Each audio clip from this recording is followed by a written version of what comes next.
Monsieur Tierno Alassane Sall, à peine ai-je tourné le dos dans le cadre de Africa Energy Forum, à Cape Town, vous vous prêtez à votre petite chorégraphie médiatique déguisée en questions écrites.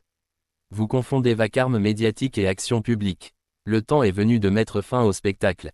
Rideau, votre récente question écrite au ministre des Finances portant sur le dossier AEE Power révèle de manière frappante votre méconnaissance du dossier ainsi que votre déficit de compréhension du mécanisme de délivrance des garanties dans les marchés publics. Inquiétant pour un ancien ministre de la République. Je n'ai pas l'intention de répondre à la place du ministère qu'il a bien fait d'ailleurs dans la note explicative ci-dessous.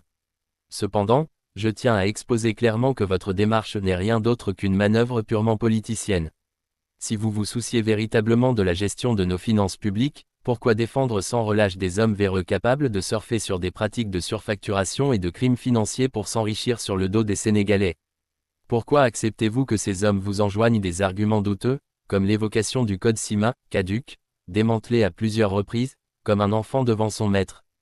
En quête de gains politiques, vous semblez désormais prêt à tout, quitte à pactiser avec le diable. Vous savez parfaitement que vous défendez les ripoux, mais vous comptez sur le bruit pour couvrir le mensonge.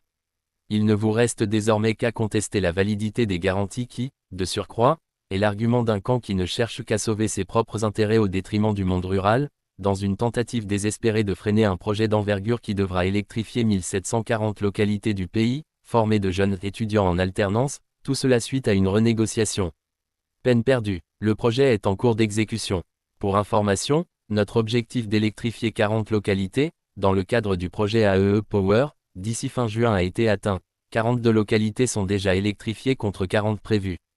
Ces premières 42 localités seront mises en service dans les jours à venir. D'ici la fin de l'année 2025, 360 localités seront électrifiées dans le cadre du même projet.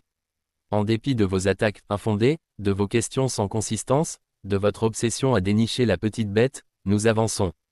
Nous continuerons de servir le peuple sénégalais avec efficacité. Nous électrifions le monde rural, pendant que vous polémiquez sans effet. L'ASER a dénoncé un scandale, a corrigé un contrat, a défendu les intérêts du Sénégal, a pris toutes les mesures nécessaires pour sauver un projet et restituer aux Sénégalais ce qui leur revient de droit. Au milieu du premier semestre de cette année, nous sommes à plus de 320 localités rurales, électrifiées, en moins d'un semestre, là où vous peignez à dépasser la centaine en une année entière. Voilà qui est factuel. Je tiens à vous renouveler publiquement mon invitation à un débat sur le dossier au lieu et à la date de votre choix. Comme promis, je mettrai, préalablement, à votre disposition toute la documentation en rapport avec le contrat AEE-POWEREPC, ASER. Vous souhaitez connaître la vérité. Honnêtement, je vous ouvre grand les portes. Venez débattre. Dans votre question écrite, vous listez soigneusement les garanties d'avance, de démarrage, au titre des dépenses engagées et de bonne exécution, dans un tableau. C'est bien, il fallait ajouter que ces garanties ont été émises le 20 mars 2024, avant l'élection présidentielle, avant l'élection du nouveau président, avant l'arrivée du nouveau gouvernement, avant ma nomination en tant que DG de l'ASER en juillet 2024. Un détail qui, à lui seul, démonte toute votre fable bancale. De plus, la demande de paiement des avances a été introduite par l'ancien DG de l'ASER, le 22 mars, 2 jours seulement avant l'élection présidentielle. Vous avez bien lu, vous insinuez que la SONAC n'a daigné répondre à l'interpellation de l'ARCOP. C'est faux, et c'est grave de l'ignorer. Pour votre gouverne, la SONAC a répondu non pas une, mais 2 fois. Une simple vérification aurait suffi, monsieur le député, pour savoir tout cela et plus. Mais vous avez préféré la mise en scène, le théâtre, le show sur réseaux sociaux. Cette démarche, loin de vous sortir du trou noir dans lequel le peuple vous a confiné, vous y enfonce davantage. C'est une démarche politicienne insincère, empreinte d'amateurisme. Je vous avais tendu la main, espérant un débat digne. Mais puisque vous préférez les postures aux preuves, là je vous suggère du bon sens pour que vous vous posiez les bonnes questions afin d'avoir les bonnes réponses. Le vrai scandale n'est pas là où vous pointez le doigt, mais là où vous évitez soigneusement de regarder. Le dossier OS Mina, vous vous en rappelez. Un jour, peut-être, aurez-vous le courage d'en édifier les Sénégalais.